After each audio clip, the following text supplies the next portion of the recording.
సాక్షాత్తు బ్యాంక్ మేనేజరే బ్యాంకుకు కన్నమేశాడు. 5 కోట్లు మేసేశాడు. Nizamabad Union Bank manager Ajay కొందరికి లోన్ ఇప్పిస్తానని చెప్పి నమ్మించాడు. అతని మాటలు నమ్మి లోన్ కోసం అప్లై చేశారు. అయితే లోన్ అయితే మంజూరైంది. కానీ లబ్ధిదారుల ఖాతాల్లో మాత్రం ఆ లోన్ నిధులు జమ కాలేదు. ఆరా తీస్తే అసలు నిజం బయటపడింది.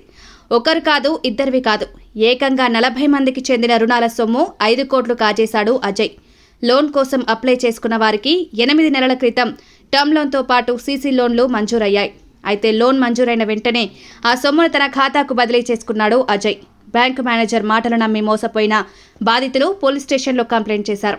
కేసు నమోదు చేసి దర్యాప్తు చేసిన పోలీసులు రుణాల మంజూరులో అక్రమాలు జరిగినట్టు గుర్తించారు. 5 కోట్ల రూపాయలతో ఉడాయించిన యూనియన్ బ్యాంక్ మేనేజర్ అజయ్ కోసం పోలీసులు గాలిస్తున్నారు.